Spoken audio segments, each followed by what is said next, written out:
A lot of people say that the law of attraction, it's just baloney, right? And for those of you listening out there who have sales experience and that can consider themselves closer, that strategy is called box closing, meaning that throughout the presentation, you are addressing the concerns that naturally pop up. You make it a no-brainer and you're boxing them in.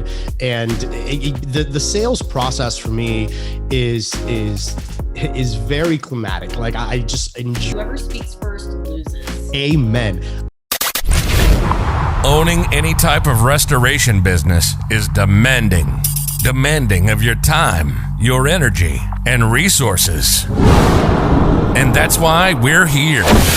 This is Restoration Domination. If you're a contractor in water mitigation, mold remediation, biohazard cleanup, roofers, or public adjusters, you'll learn how to dominate using some of the techniques and strategies that our guests will share. We'll interview top industry insiders, movers and shakers, hustlers and hackers, and anyone dominating their industry. This is Restoration Domination. Hustle, hack, and dominate. And here's your host, Rico Garcia. All right. What's up, guys? Today, I've got a very, very special guest. I think that we're going to have tons of fun on this episode because we're going to be talking about a lot of stuff. We're going to be talking about a great origin story. We're also going to be talking about a good portion of our industry, which is roof and restoration. And more importantly, the sales aspect, prospecting, and so many other great things and exciting things that make this entrepreneurial journey all possible. And today we are joined with none other than Becca Switzer from Roof Sales Mastery. Becca, welcome to the show. And are you ready to help us dominate? Absolutely. Thank you so much for having me on. I appreciate it. Awesome. So jumping right into it, give us a little bit of your background story. We were on the phone yesterday, and we spent quite a bit of time on the phone. And you just have such a fantastic origin story of like how you got into the business that you're in right now and helping thousands and thousands of contractors. So give us a little bit of background on that. Yeah. So, I went to the University of Iowa straight out of high school, and I was there for about 2 years. And the only thing that I knew that I liked doing that I could possibly do for a career was journalism. I love to write, but I went for like 2 years and I just wasn't really feeling it. And I would have probably still finished. I would have gotten a degree, but I went back home to my hometown over the summer after my sophomore year. And I got recruited by Vector Marketing, which is Cutco Cutlery, like the knives that, the scissors that cut the penny and all that stuff. And so that was my first ever sales job, apart from Girl Scout cookies, which I also dominated as a young single-digit age child. I was really good at that. But I did Cutco for like 2 years almost, I think. And really I really succeeded there. I did really, really well. And I'm like, I'm really good at sales. And so over the summer, as a 19-year-old kid, I think I made like 35 grand or something. And I'm like, I'm not going to go back to college. That seems dumb. So I ended up, my former husband was actually my manager at Cutco. So we actually ended up getting married, and we got recruited by a guy who used to do Cutco, who at the time was the vice president of the second largest storm restoration company in the country. And he was unbeknownst to us, he was breaking off to do his own thing, like start his own company. And he was headhunting Cutco salespeople because they're really, really well trained. Like Cutco and Vector Marketing have some of the best recruiting systems and sales training systems out there, like indirect sales. Like they really, really do a great job. So he's headhunting people from Cutco, and my now ex-husband, I remember he came to me one day and he goes, "Do you think you could sell roofs?" And I'm like roofs? He's like, "Yeah." And I'm like, I mean, I don't know anything about them, but yeah, probably. Like, sure. Okay. He's like, "Well, I'm thinking about we do this crazy roof thing." And, this guy's been, so he, was recruiting us really hard, showing us big commission checks, stuff like that. So we ended up packing up all of our stuff, selling almost everything we owned, packing up the rest of it in like Rubbermaid containers. We traded our car for a little shitty truck, and that later caught on fire. I'll tell you that story some other time. But we drive out to the East Coast. Our first storm was in Connecticut, and we get there, and everybody's just super frazzled. This is like an old storm situation. A bunch of the other salesmen had like quit, run off with insurance money, and we were sent out to like clean up the mess, basically. Like, okay, you need to go find money from this person. I'm like, what? And I'm knocking doors in an area that the storm was almost a year old. So it was just an absolute mess, not a great introduction. And there was zero training. Like, it was literally like, hey, ride around with Chris. Like, you know, Chris has been doing this for a year or two. He's pretty good. Ride around with him, listen to him knock doors. And then here's a stack of contracts. Like, just knock 100 doors a day. It's a numbers game. You'll figure it out. And I'm like, what? Is there a book? Are you going to give me like a script? Because in Cutco, I had a manual. It was like, you're going to say this, and the customer's either going to say this or this. Those are really the only options. Then you're going to say that. Then you're going to say this. Next step is this, blah, blah, blah. Rinse and repeat. This is how it goes for the phone, for the referral approach, for the close, for the objections. Like, literally everything was laid out. Storm restoration, not so much. It was like, you can make a shitload of money, figure it out. Right. Right. And so I did storm restoration for a handful of years. And I remember one winter, this would have been after my second winter of doing stuff in Pennsylvania. Then I did another storm in Pennsylvania. My ex was like trying to find sales training for us, because I was doing pretty well at that point. But he's like, man, I mean, if you had some actual training, because I was really out in the field. He was doing like general manager stuff, but I was the one knocking doors and closing deals and stuff like that, meeting the adjusters. And so he's like, you know, if we could find some actual roof sales training, how much better would we be doing? We'd probably be making a lot more money. You'd be busting your ass a lot less. And so I was like, all right. So we start looking online for sales training for storm restoration. There was nothing. Like, there's literally nothing out there. We finally come across this one tiny little seminar that was in Frisco, Texas. And we bought tickets to go there. It was like January, February, something like that. Went down there. There's only like 22 people in the whole thing. And no offense to the guy that was putting it on, but it was like elementary level roof sales training. Like, nothing new was being taught there. But I noticed that a lot of other people in the room were like gobbling it up. Like, this was the best thing they'd ever heard. And so when we left, my ex was like, you know way more than these people. Like, obviously the industry needs it. There's a huge market for it. Like, why don't you do that? Like, why don't you put on training? And so I was like, okay. So I went home and I just started dumping every single thing that I knew into a giant Word document on Microsoft. And I was just dumping out everything I knew into sections. And that eventually became my ebook, Diamonds in the Sky, which is the introduction to storm restoration sales. And then from there, I expanded it into my first online course. And now I have 6 online courses that, you know, deal with sales training, recruiting, door knocking, managing sales teams, supplementing, Xactimate, all that stuff. So that's long amazing. Story long. Long story long, that's your origin story. And Diamonds in the Sky, that's currently available on your website, roofsalesmastery.com, correct?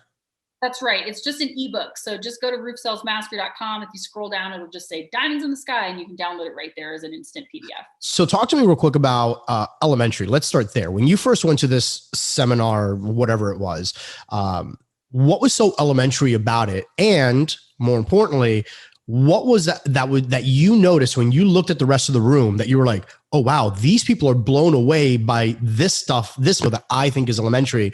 What was that?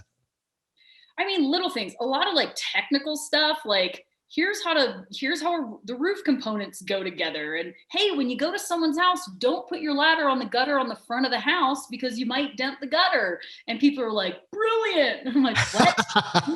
Sales training here, right? Or like, just, this was so long ago now, Rico, geez, that would have been like 2011. So that was almost 10 years ago. So I don't remember a ton of the specifics, but I just remember like, I remember the manual that's put together was like, each page would just have a couple of sentences on it, tons of typos. And it was like, where are the word tracks? Like, what are people getting out of this? And I think the biggest moment, like everybody chimes in, you know, when you have a group that small, it was only like 22 people. So we'd be going through, let's just say a door knocking or an objection handling section or something like that. And, you know, I'd raise my hand as often as I could to contribute. And I'd say, hey, you know, something that's really been working for me when a customer says this is I'll say ABC. And I'm like, and that's really worked well for me. And people are like, oh shit, you know? And after class would get over, because I think it was like 2 days, after class would get over, people weren't scurrying up to talk to the instructor and pick his brain. They were coming over to me. So it was like, all right, these people are desperate for training. and Right. I was able to take a lot of my Cutco training and turn it into roof sales stuff. Right. And one thing that that I think a lot of people take for granted is the importance of having a script. Now, when you say script to a lot of salespeople, even salespeople, but mainly contractors, when they think script, they're imagining that they have a document that they're reading off of, right? And nothing could be, further from the truth. A script, in my opinion, is you have your word tracks, you have the language that you want to use, and you are bottling the conversation in a way that is going to get the customer from where they are now to where you want them to be, to where they're going to achieve the things that they actually want, right? So the one thing that I think is really important is just having, scripts, having your rebuttals lined up, and really start thinking about the constant objections that you're always getting. Because I don't care what business you're in. You'd be hard pressed to find more than 15 constant objections, right? Like for the most part. So like when you're training, pros in our industry, is that like an element that is missing quite often, that they haven't really given the thought to a presentation about their word track, about their closing, their tie downs, things like that? I feel like one of the biggest problems is that you've got a lot of, the roofing industry is like the wild, wild west. This is not corporate America where you show up and they're like, here's exactly how we do everything, right? And it's like duplicable and stuff like that. Instead, you've got a lot of companies that have emerged from guys that broke off from other companies, and they're really good salespeople themselves. They've kind of figured out a formula that works for them, but they get put in the position of like sales manager now, or the business owner or whatever. They're bringing on salespeople. They don't have a repeatable system. They just have everything they know up here. And I use this example all the time, but when you get to a certain point and you're really good at sales, I always say like, okay, now you're at Michael Jordan level. Okay. You don't remember anything about what it's like to be in fourth grade, picking your nose on the basketball court, and you've never even dribbled a basketball yet, right? And that's what these new salespeople are at. And of course, there are going to be people who have sales experience and still come in, but roof sales is it's a horse of a different color. Like there's just so many moving pieces. You got the insurance part and the actual hail damage and the construction part and the sales part, right? You have a lot of competition out there. So if you don't have a formula and a script, I love that you said word tracks. I know that that's what they call it, I think, in auto sales, like your word tracks, like this is how it goes to get from customer knows nothing, they just want you off their porch, to they're inking a deal with you, right? So you just have to have almost like a story, like your presentation is set up in a way that takes them from zero, they know nothing, they don't want what you're selling, even though they don't know what it is, right?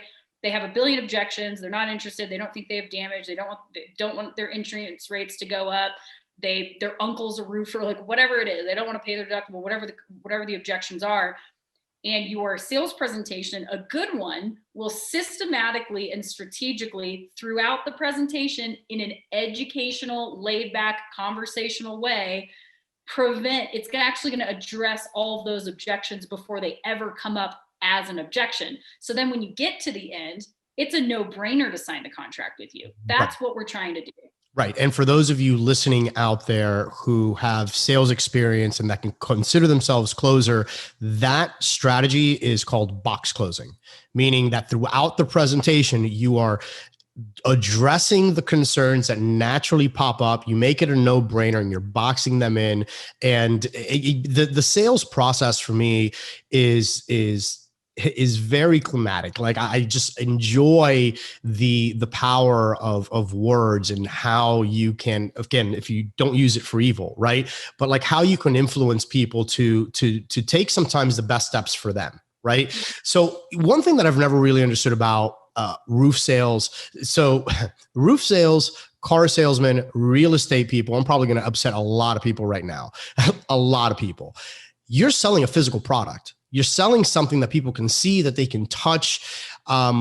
With real estate agents and with car salespeople, like people are reaching out to you. They need a home or they're looking for a car. It's like, dude, like it's not that hard. Just show them the color that they want and get out of your own way, right? With roof, you're still giving them, you're giving them something that they want and that they need, but sometimes they don't know how the process works. So what do you find is the most difficult portion of the sales process to get someone, a homeowner who didn't know that they had roof damage, to sign on a dotted line and say, hey, you know what, you're going to be my roofer? Well, this actually can vary, because if you're in a competitive market, let's say you're down in Dallas, Texas, and people are so jaded with the insurance process that, like, I've heard contractors say that sometimes customers will literally say, how much are you going to give me to put a roof on my house? Like, so you've got issues like that. But I think there's a lot of, like, because there's such poor sales training in the industry as a general rule, you have a lot of salespeople going out that are piquing interest, but they're not making people feel secure to sign a contract. They're like, there's this big fear of, like, the fly by nights, or they're going to get ripped off, or it's a crime to file an insurance claim, or they're going to piss off their insurance company, or the rates are going to go up. It's usually a lot of just hesitancy about the process. And I really feel that that's a symptom of salespeople not giving a bulletproof sales presentation. Because if you explain everything to them, like, look, here's exactly how it works. Here's how insurance works. Here's how the hail damage works. Here's why we want to take care of it, blah, blah, blah. And then you also have, 20 other houses in this subdivision that you're dealing with. It should really be a no-brainer, but people leave so many holes in their sales presentation that the payment doesn't make sense. The deductible doesn't make sense. People are afraid they're getting ripped off. They don't understand what Exactivate is. They just want to bid. These are all symptoms of just a sales presentation that's missing key parts. In the sales presentation with regards to a roof, obviously, because that's what we're talking about here, do you see more sales being lost by verbal diarrhea than by not giving them all the information, the homeowner, all the information that they need right up front? Because typically that's where you lose a sale. Either A, you're losing a sale because now you've been doing this for so long, you know all the ins and outs, and you know this and you know that, and you need to make sure, for whatever reason, that your customer knows everything about this entire process. Well, then what ends up happening is sometimes you get paralysis by analysis, right? Or the opposite side of the spectrum is you didn't know enough, you didn't say enough, your customer's got all these questions, and you didn't get the sale one way or another. In your experience, what do you think more sales are being lost? I think that to answer your question a little bit of a different way, you want to educate your customer fully, but in the simplest way possible. I use a ton of analogies in my sales presentation. So instead of helping a customer understand A through Z of a completely new concept that they know nothing about, that's just going to make them, like, drool, and then they tuned out, they're actually not understanding what you're saying, I'll use something that they already understand. Like, here's an example. One of the things that I use in my sales presentation, I'll say, hail damage is like a speeding ticket. All right. If your speeding limit out here, if your speed limit out there is 30 miles per hour, and somebody goes through going 40, but another person goes through going 65 is worse, right, than the 40, but both are speeding, both deserve a ticket. So hail damage is the same, like, as far as your insurance company should be concerned. Like, some of it, Houston, Texas, a couple years ago, cantaloupes blasted through people's decking and hit their coffee table. But then you have people who end up, like your neighborhood. You guys had nickel to quarter-sized hail at most, but there's quite a bit of wind. It drove, and we're finding bruising. And, so we're using analogies like that instead of trying to get super analytical about every single little piece. The other part about that is just recognizing your customer. Some people are just like, they want to know it all. Very few people are like that in my experience. Like, most people are not really like that. But if you're trying to over educate or over explain because you think it makes you look smart, or I don't know, like, that's just going to confuse people. In Cutco, we used to say this. There's a set that was like the ultimate set is what they call it. And it's huge. It's like a Volkswagen full of knives. It's giant. It has the butcher knife. This shit you'd only use like once every 5 years if somebody breaks into your house or something like that, all the way down to like the Perry knife and the tomato knife and all that stuff. It literally has like 16 steak knives in it, and then Lord knows how many other knives, 18 different other knives, okay? But then you have customers who literally, their idea of cooking themselves dinner is making a PB&J. Right. So we used to have this saying where we'd say, don't try to sell an ultimate to a PB&J customer. Like, you could sell them the one knife that they would use if you recognize that and educated them as such. But if you try to sell them an ultimate, you're not even going to sell the PB&J tool, right?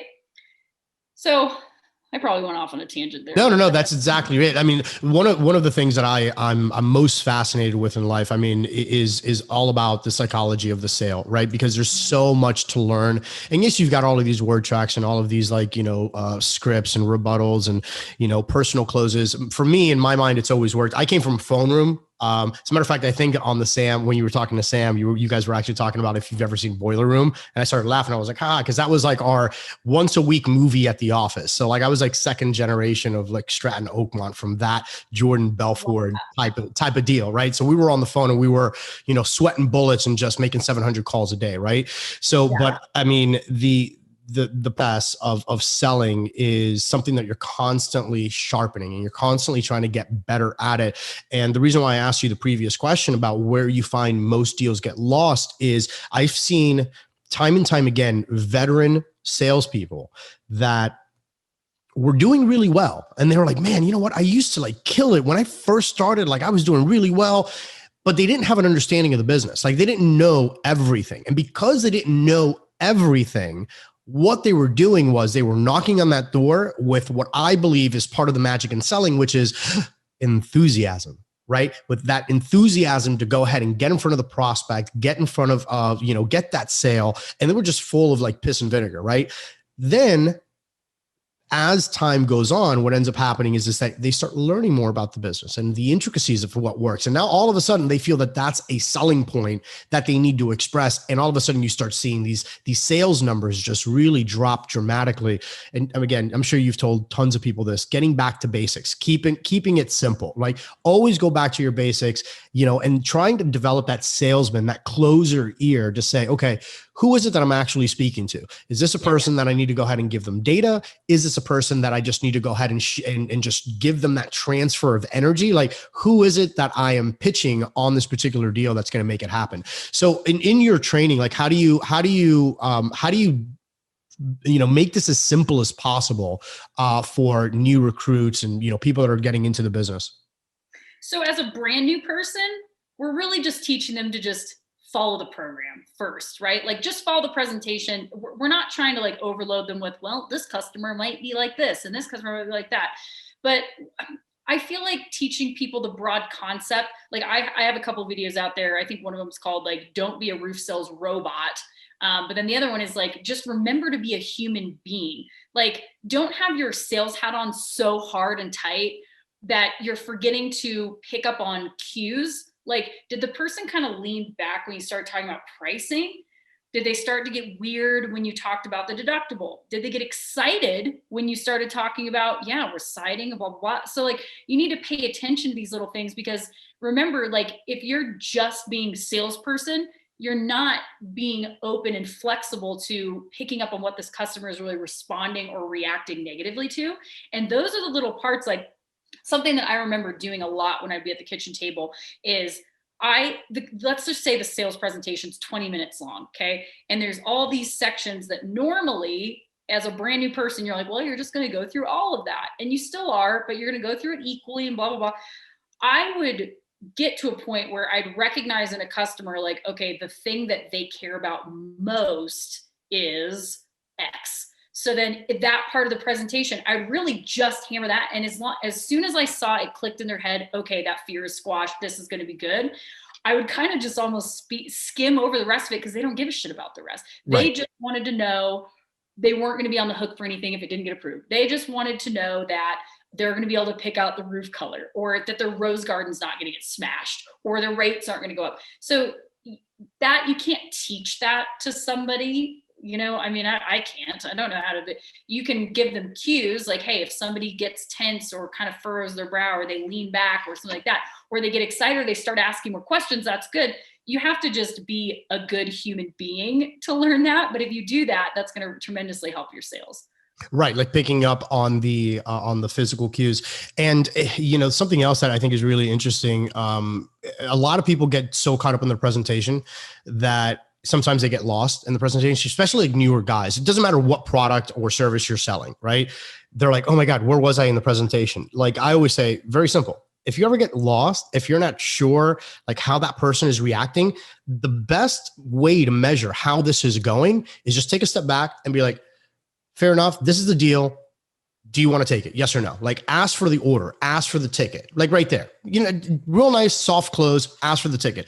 That gives you an automatic like reset button, right? It's either the person's going to go ahead and sign the deal, or they're going to say, hey, maybe not right now. I've got this, I got that. And then they start voicing your objections. And then it gives you an opportunity to kind of jump back into the sales. Like, hey, where was I? And, figure out like realistically where their objections are. Cause there are some customers that will just sit there and they'll just like look at you. And you're just like going for like 15 minutes and you're like, man, I can't get a read on this person. Like what's going on? So taking an opportunity for me, it's always been a simple sales process. It's always been, and again, I'm not knocking on roofs. Like that's, I'm not knocking on doors to go ahead and sell a roof, but in everything that I've ever sold, my sales process is very, very simple, right? I've got my intro, very, very basic because nobody gives a shit about who I am. Like that's not like, they've got enough friends, right? You got your intro, you've got your body of your presentation, 3 major reasons why you need to go ahead and listen to what it is that I'm doing. And I'm asking for the order. I shut up. Yep. That's it. Now the sales begun. Now, could I get deals on just that alone? Absolutely. We all can. That's called the one call close. And everybody loves talking about it. That's like the unicorn in any business, right? But the real sales begins when you're having that conversation. Like once you ask for the order and then you get this expression of like, oh man, how did this person react to, this kind of commitment? Like, are they kind of interested? Are they not? So it's just really exciting, like how that goes. When you're at the coffee table, any advices on the silent closes? You ever tried to pull that? Meaning you shut up. Yeah. That's what I teach. What I was taught in Cutco is whoever speaks first loses. Amen. I say that time and time again. I've got stories of closing some stupid deals on the phone.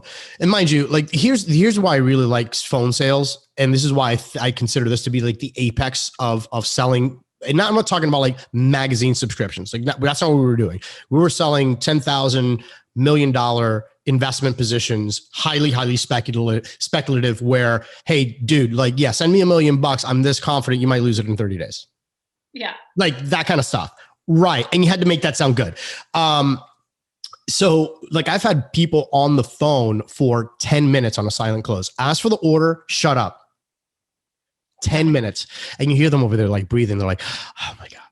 And then the moment that they say anything, boom, it's like almost without fail. It's like, in my opinion, one of the most powerful closes that anybody can use because it's so uncomfortable. A decision has to be made.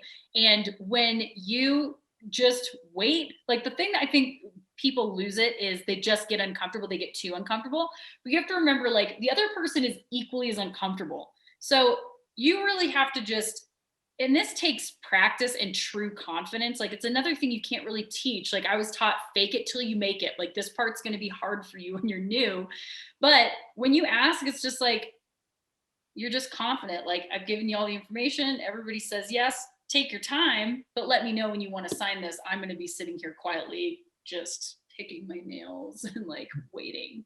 Right. Yeah. And it's such an amazing thing to see like people really get uncomfortable, right? A lot of people still to this day don't like to make eye contact or much less just like sit there with somebody. And it's like, man, they just asked something from me. And like, what? I can't really say no, can I? It's like saying no is really tough for a lot of people. So, if you can present a good sales presentation that is solid, that really genuinely benefits the customer, and you can use whatever mechanisms you can in order to get them to make that decision, it's such a beautiful process all the way around. So in your, courses and your roofing business in a box, right? Which is kind of what you call it. You obviously cover sales, recruiting, right? So the roofing company that's looking to go ahead and bring on new recruits, that's looking to expand, like what's that process typically look, and how is the typical process broken? So sales is already hard to hire for, right? Like direct sales, because the average person does what? they go down the beaten path. They graduate high school, they go to college, they get a degree that they probably never used. Now they're in debt for $100,000 from going to college, and they take a shit job, a 9 to 5, die in corporate America, right? But it's secure. It's safe. It's the minivan of life choices. Okay. It's not a Ferrari. The minivan of life choices. That's amazing. Right? Like, well, the town and country, she ain't sexy, but she'll get me there. Right. Right. And it's like, that's what most people do. So there's two schools of thought that are going on here, because if you're a business owner and you want to hire badass salespeople, you're like, well, that's not who I want to find, which is partially true, right? You're like, I don't want to find the guy that wants to drive the minivan of life for the rest of it until he dies in corporate America under flickering lights, right? Like, I want the person who wants to go blaze their own path and blah, blah, blah. But at the same time, you have to understand that you have to work with the law of averages. If the average person who's out there is the typical 9 to 5 job person right now, then we need to make an ad that's still going to not scare that person away and possibly turn that person to the dark side, because everybody, even the minivan guy, wants something better. But the way that people go out and hire for sales scares the shit out of them. Okay. So what does the average direct sales ad look like? It says, people put something out there and it says like, now hiring, entry level positions, door to door, commission only sales, average income, 150 grand per year, right? No experience needed, like incredible opportunity. And all of that is true, but nobody's going to click that ad, right? Nobody wants to click that. That sounds terrible. It's like, right. Okay, this sounds like bullshit. Which is really ironic, right? Because the business owner looks at this ad and says, you know what, this is a great ad because I'm an entrepreneur and I found an opportunity and I want to give my people an opportunity. But what happens is that the majority of, and again, going back to your point, the law of averages tells you people are not looking for an opportunity. They would like an opportunity. If they bump into an opportunity, if they're given an opportunity, they'll probably take advantage of, but they're not going to leave the comfort of their couch to jump in the minivan, just to milk this analogy as long as we can, right? To go to a job interview where they're going to be presented with an opportunity, right? They want a job right. that has opportunity. Exactly. Right? Like, we want a job. So that's where most people fail, like contractors, because they put out it's like, boom, it's sales and it's commission and it's door to door, right? Those things are scary to the average person. So what I teach, and by the way, I'm not saying there's anything wrong with doing it that way. And I'm not saying that you're not going to find some people who are going to say yes, but I really just kind of duplicated the vector marketing and Cutco Cutlery model. And what that does is it presents the opportunity more like a job so that you get quality and quantity. Like, you get a larger amount of people, you're widening the net. A lot of people apply, and guess what? People like me, who were the ideal Cutco candidate, unbeknownst to me, I didn't know that, right? Like, I just thought it was the way that they positioned it. I'm like, it doesn't sound like a job, like clock in, clock out type of a thing. But it also didn't scare me away. Like, this is going to be a snake oil thing where I'm, I don't know. So you're going to get those diamonds in the rough. You're also going to get a lot of average people that, here's my opinion, selling roofs is not that hard. Okay. We're not talking about sending people door to door, lugging a $2,000 rainbow vacuum and trying to sell a vacuum to people who already have vacuums. That's hard sales. Okay. Roof sales is not. We are selling a virtually free product that people already need because their house got messed up by hail. Insurance company pays for it. Like, this is about as good as it gets. Like, it sounds like we're making it up. So the average people that come through your door that respond to your ad, they can easily do this job if you provide the proper training. So we want the average people that are the minivan people. We love getting a couple of those Ferrari people too. And yes, you're going to get people who come in and they're just like scared shitless. No way. If I can't clock in and make sure I'm getting my $12 an hour and then go home, that's not going to be me. That's fine. Right? So the ad has to be presented in a way that we're not lying to people. We're not telling them it's a job, like a regular job, but we're also not scaring them away. And then when they come in and the interview process happens, and this is also really important, I've scripted this for people in my course, because this is another place where contractors drop the ball. They get too excited, okay? They talk about the income opportunity in the interview in a way that is, again, 100% true, but it scares people. People have never seen money like that for the most part, right? So how we go through the interview, how we talk about the job and how it works, how we talk about lead generation and self-lead generation, like door knocking, referrals, stuff like that, how we talk about things like commission, how the pay works, and how much money you can actually make. You can make 6 figures in 6 months, but we don't want to just come out and say it like boiler room, right? We want to just do some math on the board and people go, wait a minute, is that like, holy shit, right? Now they're excited. So I could go off on a billion tangents here, but that's what I've broken down in my program, like in the recruiting machine, so that there's no guessing for the contractors. Like, just say this, do this in this order, post this ad, say this in the interview, people will show up. Right. Right. So basically everything needs to be well thought out, right? Think about the ad as what it is, which essentially is a script. Yeah. I'm sorry. Yeah. Which essentially is a script, right?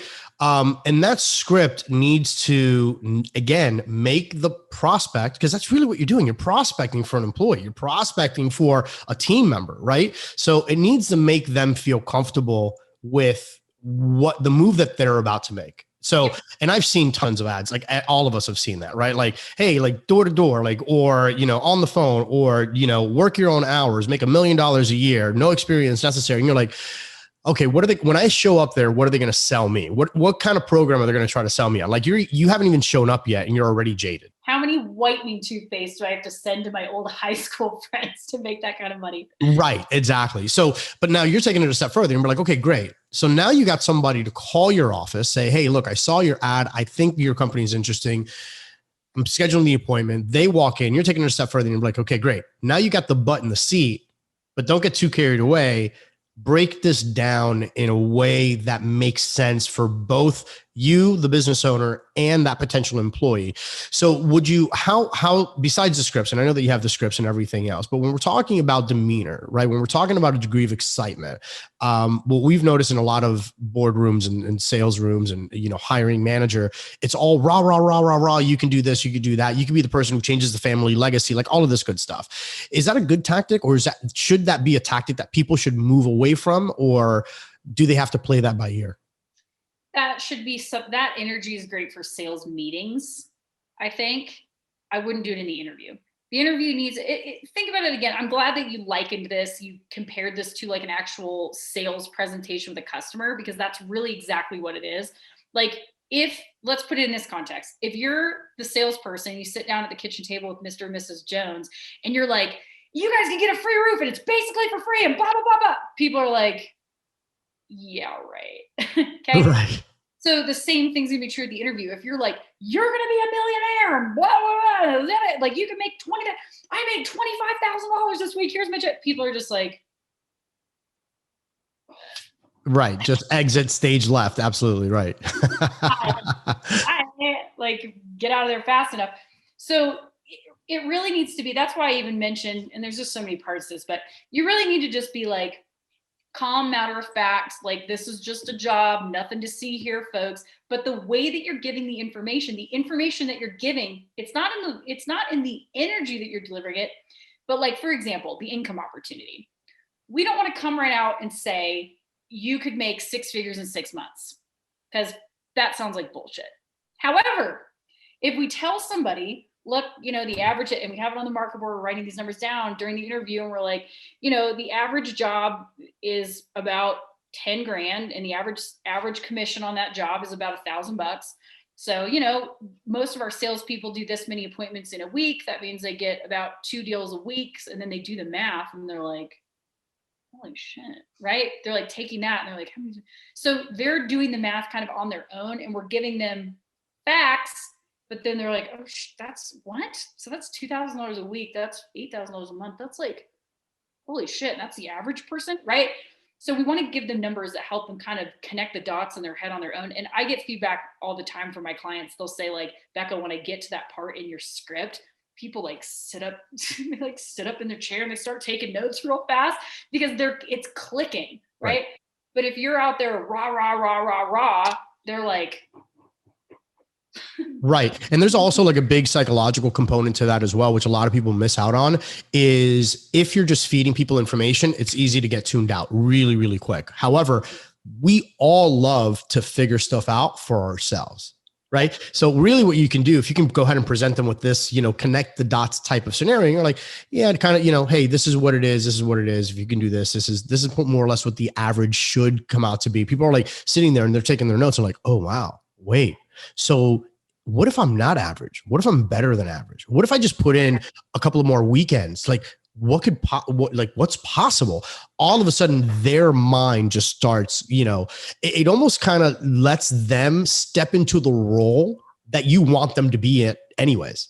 Exactly. You just took away that, dominating aspect of saying, I need you to fit into this role. No. What you're doing is you're just feeding them enough and be like, can you connect the dots and can you mentally step into that role? Exactly. And that it's so funny. You're kind of like sending me back to being in the Cutco interview, like when I was a kid. Cause I remember thinking in my head, I was like, I'm going to be better at this than everyone. Like, I already know that, but just things that I know that I'm going to be good at, I know I'm going to be good at it. So like where people are like, well, I just want to get the diamonds in the rough. You're going to get the people, but like little Becca, 19 years old, sitting in the interview, that's like looking at those numbers and going, I can triple that. Right. And I will. Like if this is average, but then you're going to have the average people. If you have 10 people that you're interviewing this week and 8 of them are average and then 2 of them are potential diamonds in the rough, you kept the diamonds in the rough because they were like, I can do that and I can do that better. And then the other 8 people aren't scared running for the hills to go apply at Starbucks after this because they're like, that was bullshit.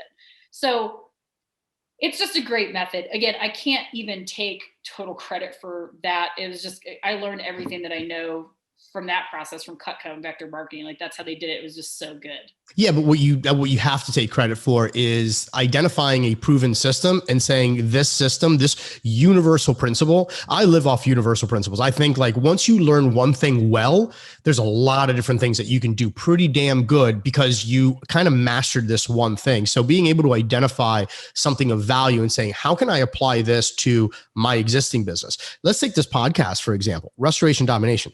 I'm in the restoration niche as in water mitigation, mold remediation, biohazard cleanup, fire, smoke. Like that's it. I don't put roofs on. Like that's not what we do. That being said, though, I'm on people that are really, really successful in totally different businesses because the principles are exactly the same. Like at the end of the day, we all have a digital scorecard nowadays, and that's called the bank account. So if it's working well for you and your business, maybe you have some unique positioning, unique features and benefits, et cetera. But as a general rule of thumb, there were proven systems and tactics that you're implementing in your business that if we have a conversation about, we could say, well, hey, hold on. How can I take that and apply it here? So the fact that you did that and pieced it together and you identified that the market was really lacking a lot of information, that's amazing. Yeah. Thank you. You're very welcome. We talked about a few minutes ago, the sales psychology, like how I look at everything, whether it was me putting together my sales training or it was me sitting at the kitchen table trying to figure out why people are having objections.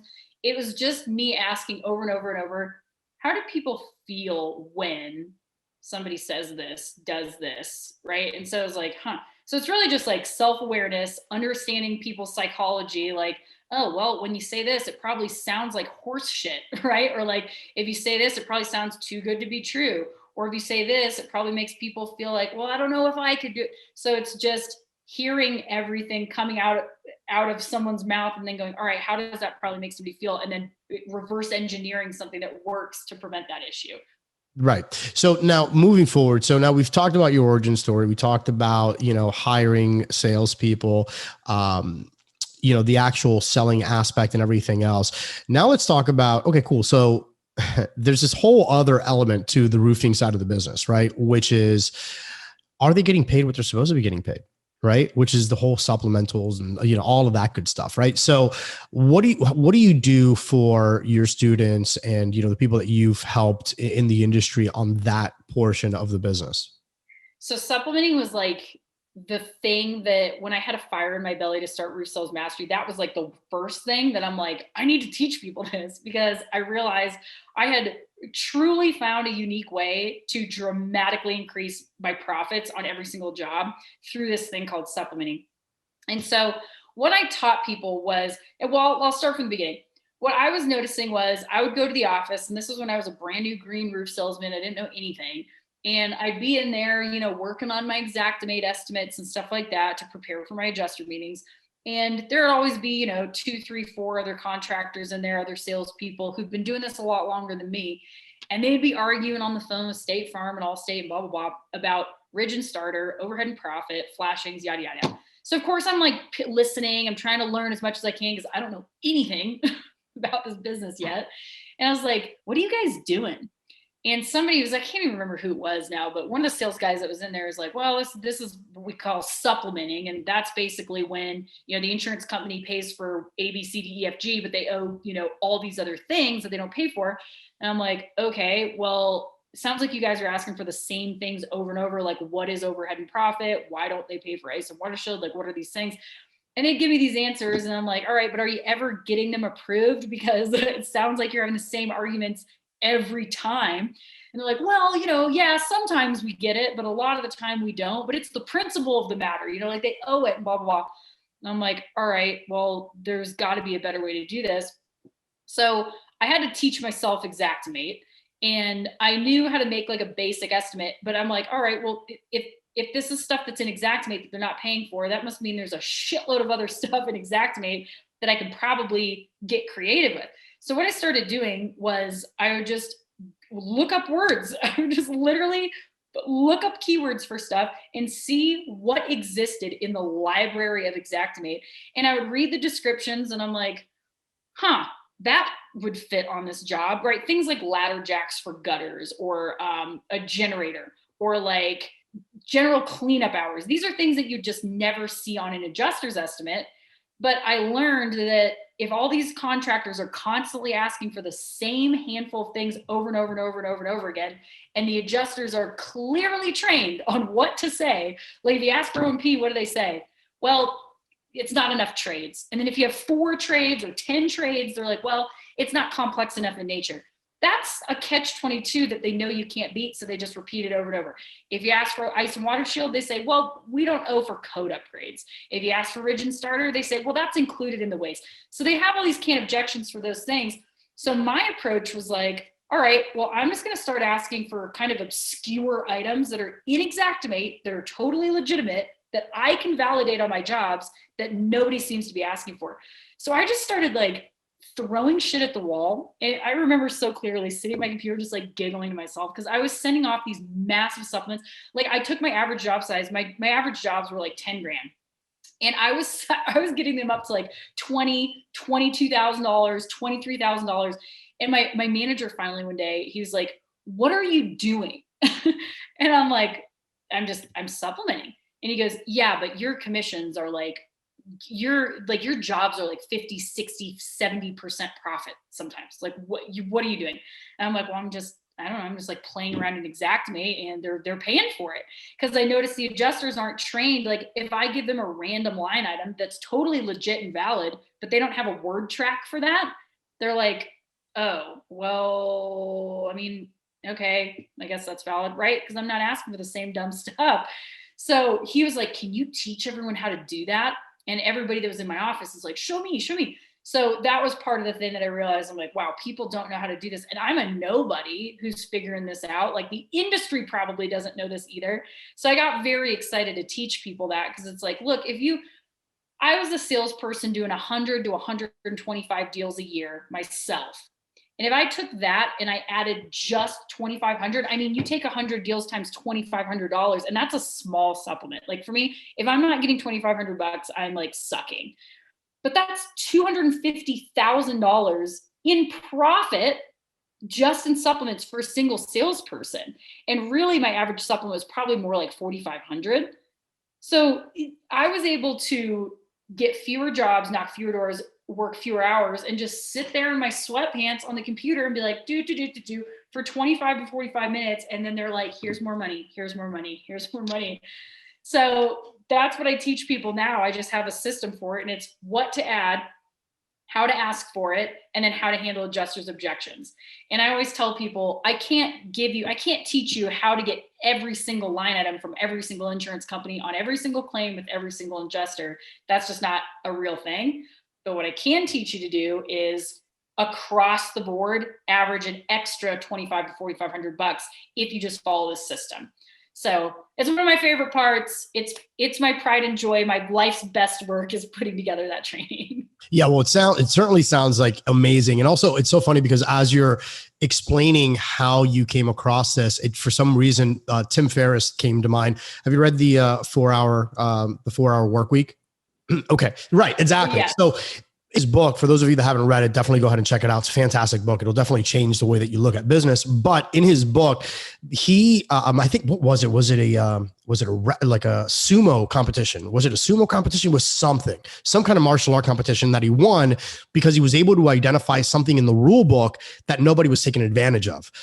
What you did is kind of very similar, right? You looked at what was constantly what they had word tracks for, what they had rebuttals for. And you're like, okay, great. What don't they have? What in the rule book is it that they're not addressing yet and that no one else is taking advantage of? So again, it just goes back to these like universal principles. Like the way that you're looking at this aspect of the business is really what's kind of created this beautiful machine. And I mean, at this stage, how long have you been, helping roofers with, sales and, supplementing and everything else? So I launched Roof Sales Mastery in 2014. So I guess it's been 7 years now. That's a lot of extra money that you put in people's pocket.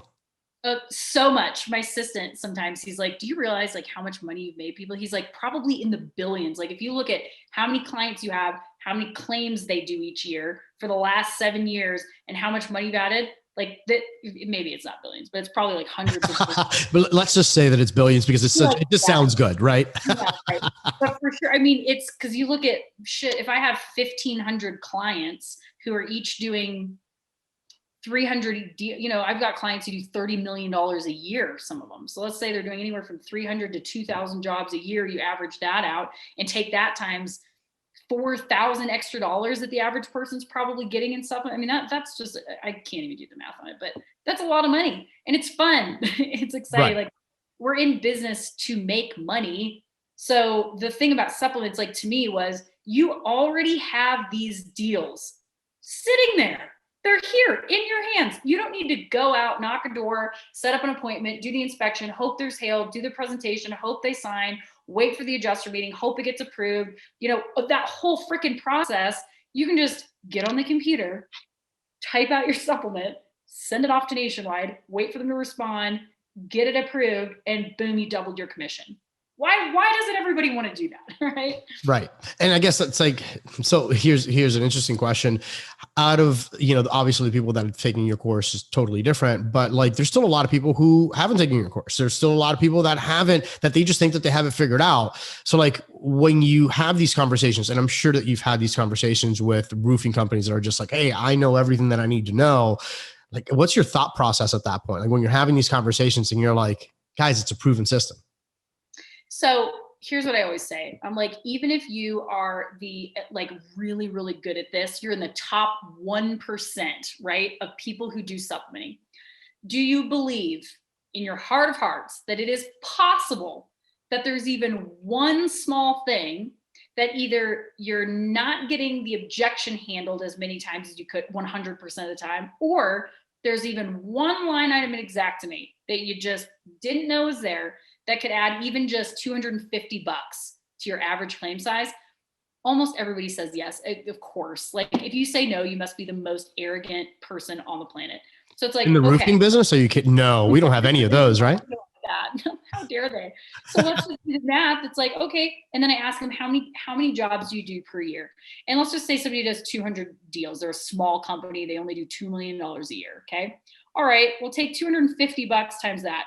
That's $50,000 profit that they're leaving behind. Cut that in half, $25,000. That's 50 is somebody's salary. That's a brand new truck. Like that. Would you leave it on the ground if you walk past it on the sidewalk? Right.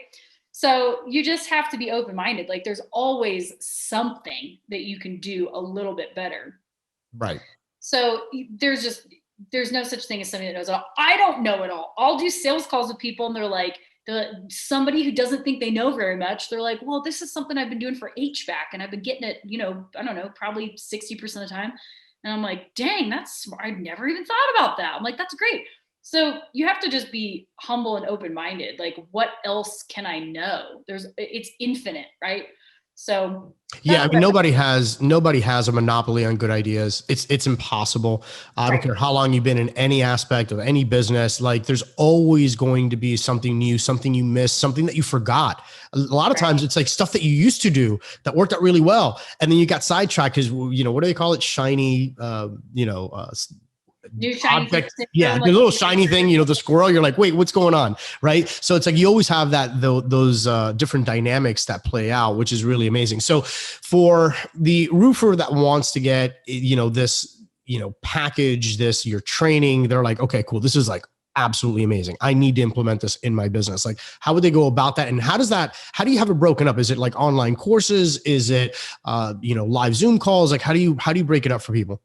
So basically what I've done is I've created 6 turnkey systems that are all online, and you can just, so how it works is you enroll and then you can either do them individually or in bundles. But the most popular thing for most roofing company owners is just to do the all-inclusive business owners package. Cause it's like I made them to work together. Of course you can buy them individually if you want, but there's the recruiting machine, the new hires training program. So that's like your onboarding training, like their 5-day classroom style turnkey standard sales training. Everybody has to go through that. The accelerator, which is a sales training program, the advanced sales and supplement training course, the Xactimate mastery, and then the sales team management program.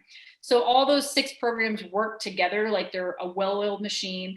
And when you enroll online, you basically get a username and a password, and you have access to this whole dashboard that has all the programs, all the materials that you download or print out, the videos that you'd watch, the whole bit. And then there's a private forum for asking questions and stuff like that. I do private consulting calls, like one-on-ones, but they're just a separate thing. Like you just enroll for those and you can email me, we figure something out and talk to each other. We can talk to each other, and they can find everything that they need at roofsalesmastery.com, correct? roofsalesmaster.com. That's right. And then, yep, everything's there. The enrollment, you can enroll right there online. You can also email me, Becca, BECCA @roofsalesmaster.com. And we can, if you have questions or something like that, I can answer it, but I have dumped everything that you possibly need to know on my website. That's amazing.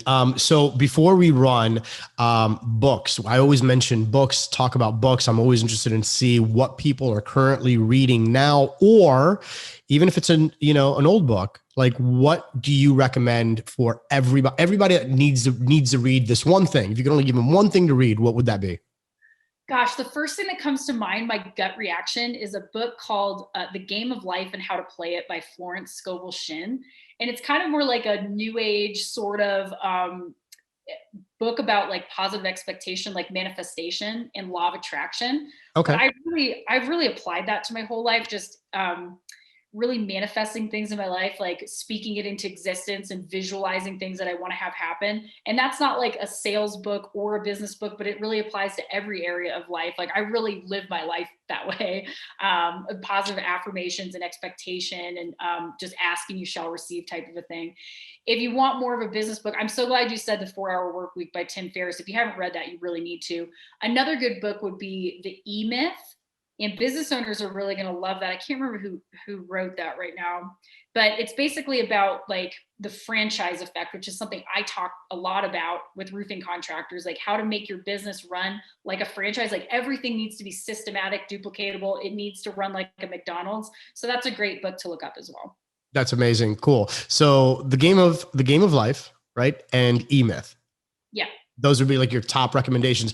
Well, I guess one last thing, because now we got to talk about this whole manifestation thing. So on the manifestation front, a lot of people say that the law of attraction, it's just baloney. Like it's not real. It's just, making you feel all warm and fuzzy in your life, real life experience. What kind of an effect have you seen in your life when you concentrate, do your thing, put it down on paper, visualize it. Do you see more good things come to fruition in your life when you take on that practice? It's crazy. Like big and small thing. Like the house that I'm in right now is a perfect example. So I just bought this house in December. This is like the house of my dreams. And I had been writing for a long time. In fact, so I could jump all over the place here, but I had been writing for a really long time in my journal. Like, this is what I want. I want like a 5 Do you journal all the time? Is that like a constant practice for you? Yeah. I do it pretty regularly. Yeah. It's a good way to just like get things out and really just affirmations. Like, what do I really want right now? You know? So I had been writing very specific things like, okay, I want at least 5-bedroom, 3-bathroom house in the perfect location, socially and nature wise, because I love to be outside. And then had all these things like I want to be able to step outside my door and there's miles of hiking trails where I'm not going to see anybody. Like I don't need to get in my car. I've got space. I don't see any neighbors around. And the housing market in Colorado right now is fucking impossible. Pardon my French, but it really is. Like, houses would hit the market and you would make an offer for like 30 to 50 grand above asking and you wouldn't get it. And like the houses that they're asking 1.5, 1.6 million dollars for are not worth that much. They're worth maybe 750, but they're just getting away with highway robbery.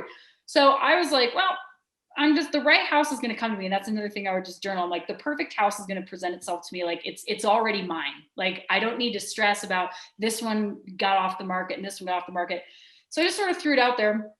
I journaled about the very specific things I wanted. And this house showed up and nobody had made an offer on it. It was up there for like 3 days, this is crazy that no one had. Like what? That just wasn't happening in my area.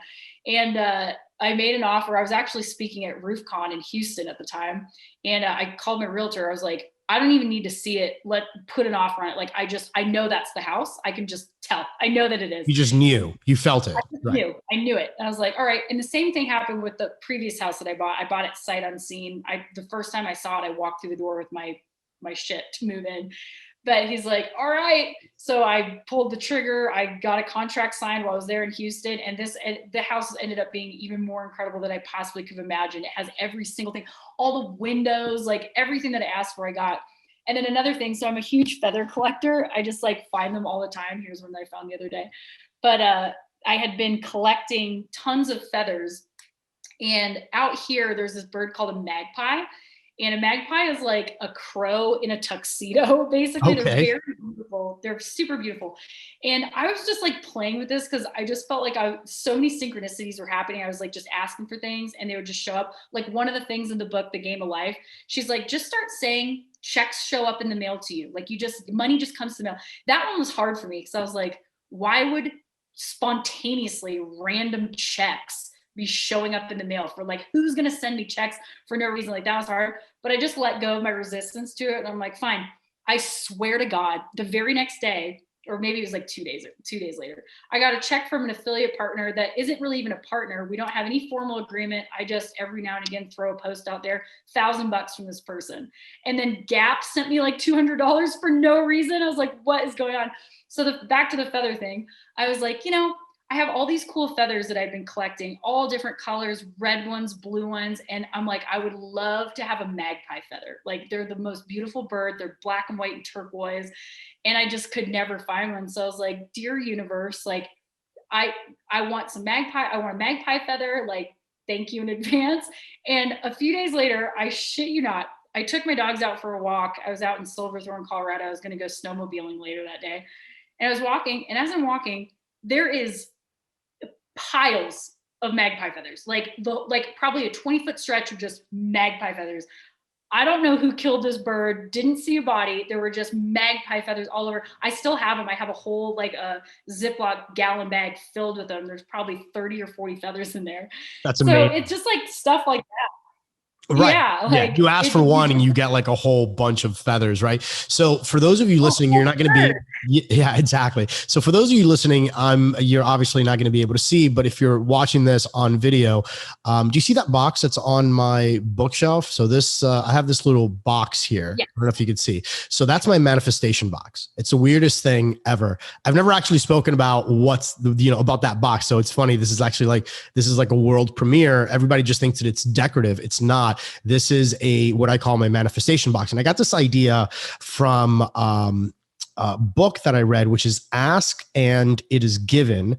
And I have that right over here. do you? Okay. Yeah. So for those of you that first of all, I definitely recommend the book. The book is amazing. Don't YouTube, read the book first and never YouTube Esther and Jerry Hicks, because you're going to have like this preconceived notion of how wacky it is. So my recommendation is, if you've never read Ask and It Is Given, just read it first. And there's going to be so many actionable things there that you can do. And it's amazing. So back to my little box. I was apprehensive at first because I love journaling. Like I love putting stuff in my journal and getting my thoughts out there. And I do believe in you got to think about it. You got to think about it. You got to put a date on it. You got to visualize, you got to taste it. You got to smell it. Like you got to be in it. And there's this frequency thing that is real. Now, some people will say, oh, that's just in your head. I'm like, fine. If it's in my head, let it continue being in my head because it fests itself. That little box, I've already put quite a bit in that little box, just like thoughts, things on a piece of paper, pictures of stuff that I've wanted, whatever. And it's amazing. Like it's almost to the point where it's like, it's scary because if you write it down with intent and, you kind of like set it and forget it, you give it as much intent while you're there. And then you're like, there you go, in the box. I've already done my part. Now it's time to deliver. It's amazing. Yeah, exactly. Like, thank you so much. Think in advance. So do you think, and this is like a mushy subject that a lot of business owners and entrepreneurs, I don't think talk about. I think we're loosening up a little bit more, right? But I don't think that enough entrepreneurs take the mental aspect, and even more so than the mental aspect, the spiritual aspect of manifesting the business that they want, the life that they want. In your opinion, right? And maybe you don't get into this in your consulting, but if we were just talking one-on-one, right? Because it's just you and me, like nobody's listening to this thing, right? If we were just talking like, hey, how important do you think having these mental practices is for a good quality of life and a good solid business? It's incredibly important because I feel like, first of all, we're using a lot of woo-woo words. And I know that for some people that's hard to connect with, but you can call it whatever you want to call it. The vibration, you're on the frequency, the attitude, like that's really like an easy way for people to understand. That's the McDonald's version. Right, exactly. Like, okay, here's a word you can digest, your attitude. But if you really do expect good things to happen, just like let's dumb it down further. When I teach people how to knock doors, I'm like, listen, if you go out there and you're just like too neutral or passive, and you're really not expecting people to say yes, you're not playing with the magic that is like your influence. Like you really are playing with this weird magic thing, which is influence, right? Like you're expecting things to happen. You believe with your entire heart. And because of that, the way that you're interacting with the world or your potential customer is going to reflect that. Like you do have a hand in how this goes. It's not just like, well, I guess I'll knock on the door and say these words, and then I guess it's just up to that person if they say yes or not. No, it's not. Like you're bringing this energy. You are truly the creator of your experience. Like you're conducting the show. And so I feel like, to me, like the word alignment is something that I use a lot. When I'm truly believing that something is going to be mine, I'm not wishing and hoping for it, because that's coming from like a pleading place of like, well, I hope it happens. That's almost like a scarcity thing. Like when you've read the book, it's like you literally you feel like you already have the car, right? You have the Ferrari already. You've got the Maserati. You can feel your hands around the wheel. You know what it's going to feel like when you have the windows down and your hair is blowing in the wind and the speakers bumping, and this is the road you're going to drive down first and you can't wait, right?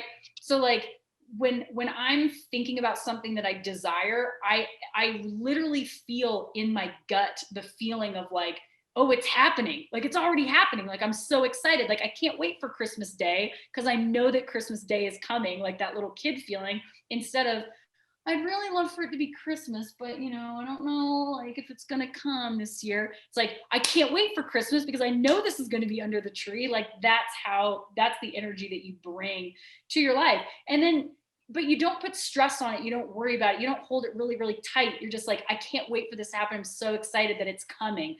Like, I can't wait to be a millionaire. Like it's coming. I'm already doing the action every day and I'm putting myself out there. Like those are the things that you want to bring energetically to your life every single day. Absolutely. And for those of you that are like, oh, you know what, this is not real. There's another book by Dr. Joe Dispenza, which is called Becoming Supernatural. And I don't know if you've read that one. Have you, Becca? No. It's a must read. Becoming Supernatural by Dr. Joe Dispenza. It's a little bit tough to get through because he's a doctor and he really is coming at this from a data standpoint. Yeah. But first of all, his story is absolutely amazing. But then what he also shows is actual data of the brain and how it reacts to prayer, meditation, all of these practices. And it's just such a fantastic book for those that are really skeptical and like, I don't know about this whole positive stuff. Like, I just like walking around grumpy all day. And they're like, I'm not going to positive talk myself. This is a really good book because number one, he has a fantastic story, which, again, I'm not even going to ruin it because I'm not going to do it any justice, but he's got all of these practices there as well, and meditative practices and visualization practices that he implements. And he's even developed technology, right, to be able to take pictures of brainwaves and just your overall energy field. And like the data is just amazing. And when you look at the data and then you look at what all of these other books and, these thought leaders have, it all lines up, right? So at the end of the day, it's just a great thing to talk about because, to know that you have this degree of control over your attitude and the potential outcome are you going to get everything that you possibly want? Like, no, I got 2 kids at the house. Like if they ask me to go randomly play with a knife, I'm going to be like, no, you don't get that. You can kick and scream. You're not going to get that. Right.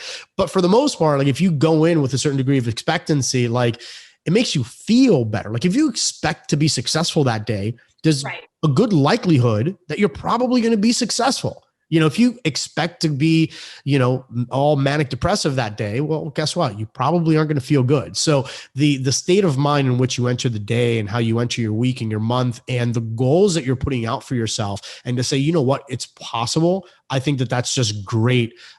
Something that just compounds on itself over and over again. Well, and like, I just kind of have fun with it. It's like, look at the universe we live in. Like sometimes I just don't think people think about this. My heart right now is beating and my hair is growing and the scrape on my knee is healing itself. And I am doing nothing. Right. Like what? Like this plant is just growing on its own. What? I have no clue how. The grass out there is growing. Clouds are forming. Rain is happening. My food is growing. It's amazing. Like, okay, there is some incredible divine intelligence that's no matter who you are, what you believe in, there is some sort of divine intelligence that is operating this incredibly complex system that I'm not even doing it. I have no clue how this is working, right? And then I think about the idea, I was just talking about this the other day, the concept of thought. Like, yes, to me, thought is like breathing. If I just don't think about it, breathing is just happening. It's like on autopilot, but I can also control my breathing if I intentionally do it. Thought is spontaneously arising. It's not like we're sitting here going, the next thought that I'm going to have is this. Thought is coming from somewhere, this weird, huge consciousness thing that we're a part of. I don't know what it is, but it's just like spontaneously coming. And if you decide to tune into that purposefully and like open yourself up to channel that wisdom that's somehow flowing through your body already, that's where these incredible ideas and like you harness that power of the universe. And again, we're using language that we're doing our best to describe it, but you have to be a complete naysayer to just be like, nah, none of that can be real. It's like, really? Then look at your fingernails that are growing. Who's doing that? Like, right. How is it happening? Where are your dreams coming from? Like, where did that idea come from? It's just so complex, but yeah, the spark of genius, like all of those. And we've all had that. We've all had this where it's like you're doing something totally unrelated and all of a sudden this great idea comes and you're like, whoa, where did that come from? Right. Like, and it's trippy because you weren't thinking about and it had nothing to do with that subject matter. So it's like, where did this stuff come from? So I think that like that positive thinking, that positive talk to oneself and to take control. And instead of just letting it run all over the place, if every once in a while you say, hey, hold on, now it's my turn. I'm taking control of my thoughts for a moment. Let me go ahead and guide you in the direction that I want you to go. It's just this, again, and you do this as a regular practice, all of a sudden it just changes the game. It changes your attitude. It changes how you feel. It changes the state of expectancy. Yeah. Which I think is so important, right? So like everybody can relate to buying a car and, be that whatever car it is, right? Maybe it's a Corvette. Maybe it was a Volkswagen. It doesn't matter, right? And before you bought the car, you didn't see this thing. Like it wasn't nowhere. Nobody was driving this car. All of a sudden, the moment that you take it off the lot and you're on I-95 or whatever your highway is, all of a sudden it's like, it's like a little Beetle and another Beetle and another Beetle or another Corvette or another Jeep. And it's like, oh my God, like everybody's got my car. No, the cars was always there. It's just your thought process wasn't tuned into it. Right. So like having that in a day-to-day, type of application is really, really powerful. Right. I love that. There's an Alan Watts quote. I had to look it up really fast. He's actually talking about something else, but it's just like, it kind of reminds you of that. He says, do you know Alan Watts? Yeah, of course. Yeah. Which is like fantastic. Yeah. What a guy. But he says, when you know that you have to go with the river, suddenly you acquire behind everything that you do, the power of the river. So it's like, instead of trying to resist against like all the elements that be in your life, it's like, all right, I'm just going to go with the flow here and really just embrace all of these ideas. It's like you get with that, all the momentum of the powers that be, whatever this is, this mysterious divine intelligence that really is running through your body and mind, whether you want to believe it or not. So it's just, I just have fun with it. I mean, that's my attitude. I'm like, well, isn't it fun? Remember when you're a little kid and you just believe in everything and your imagination is wild and you believe in magic? It's like, well, if my heart beating on its own and my hair growing on its own is not magic, I don't know what is. So I'm just going to play with that. Like, have fun with it. It feels good in your body. And it just, it also, it's kind of like that Frank Sinatra song, right? The Young at Heart. It also has that component to it, right? Where it's just because you're in this state of expectancy, all of a sudden it makes life fun again. Because now it's like you're trying to get aligned or you're aligning or whatever, however it is that you want to word it. And you're like, you know what, now I've got these things. And if you do that with some consistency, I'm yet to meet someone who's taken it seriously, who hasn't said, oh, wow, this great thing just happened to me. I just met this person that I was trying to meet, or, I got this job that I wanted to get, or, in some cases, like you'll hear some really crazy cases, especially in the Dr. Joe Dispenza book with like total body healing, right? Crazy stuff. So anyways, Becca, thank you so much for your time. I'm sure that this could be like a totally different podcast where we can like dive into all of these different books. We definitely should. But thank you so much for joining us today on the show. Again, for those of you watching, for those of you listening, make sure that you go over to roofsalesmastery.com. Holla at your girl, Becca. If you're in the roofing game, she's going to go ahead and get you right. And Becca, let's definitely do this again sometime. All right. Absolutely. Thank you so much for having me on. It was a pleasure chatting with you. No worries. Bye-bye. You've been listening to Restoration Domination, interviewing the restoration business's top industry insiders, the movers and shakers, the hustlers and hackers. We hope you've gotten some useful and practical information from the show. Make sure to like, rate, and review. And we'll be back soon. But in the meantime, hook up with us on Instagram. Find Rico at Rico Garcia Jr. Find Ecotech Pro at Ecotech Pro. And check out the YouTube channel at Ecotech Pro. Till next time, this is Restoration Domination. Hustle, hack, dominate.